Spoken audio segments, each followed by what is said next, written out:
Well, it's a really exciting time because, as you may see in the distance, we have the USACE Government Dredge Murden all the way up from Wilmington District, and for a little over a week we've already started the maintenance dredging within the entrance channel reach of Shrewsbury River.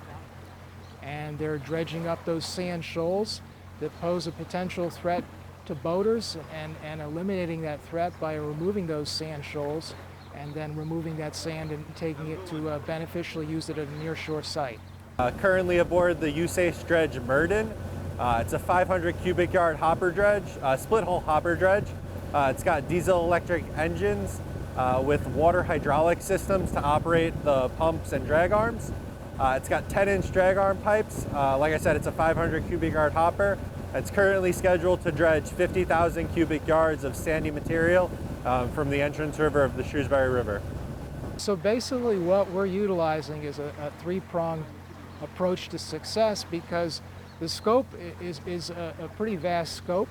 We have about, I would say, about 14 miles worth of channel or so that branches out through a northern and southern branch.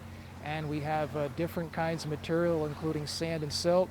And because of where they're located and where they're spread out, we're having to utilize different types of placement approaches. So in this first reach, so to speak, that you see in the background, which is the initial 2 miles or so of the entrance channel, we're able to get in here with this government dredge that's a hopper dredge, and to get the dredging underway. And that dredging will run up to what is the Route 36 bridge right over there that crosses over to Sandy Hook. Yeah, so currently we're loading this hopper. The sand that's being dredged from the entrance channel portion is scheduled for near-shore placement just on the ocean side of the barrier island behind us, which helps the sand retention. It actually puts sand back into the erosion system, and this sand will eventually work its way onto the beach to provide a de facto beach renourishment of the nearby coastline.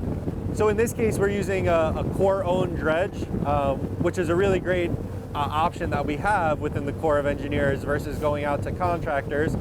Using a Corps-owned dredge obviously highlights the capabilities that we have as an agency to do the work by ourselves, as well as seeing significant benefits in the cost and time expended on these projects versus a contractor-owned dredge, while still receiving the same quality work, the same safety level that we would see, but doing it in-house with Corps of Engineers owned equipment.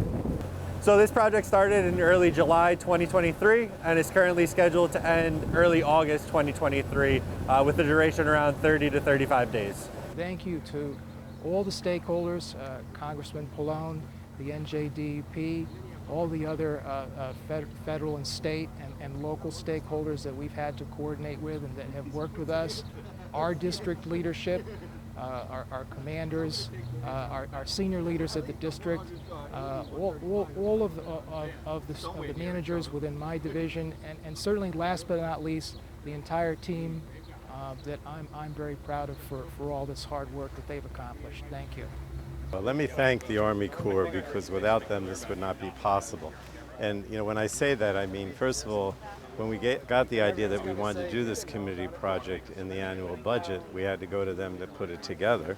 And then after we got the money, we had to go back to them to make sure we got the permits and everything moved swiftly. And they've just been fantastic in moving this along from day one, and will continue to be so helpful. But I have to thank Colonel Lozado, because he was so much involved with this over the last few years, and Anthony Ciora and Joe Seabode, who worked so hard on it. But all the Corps has been just wonderful, so thanks again.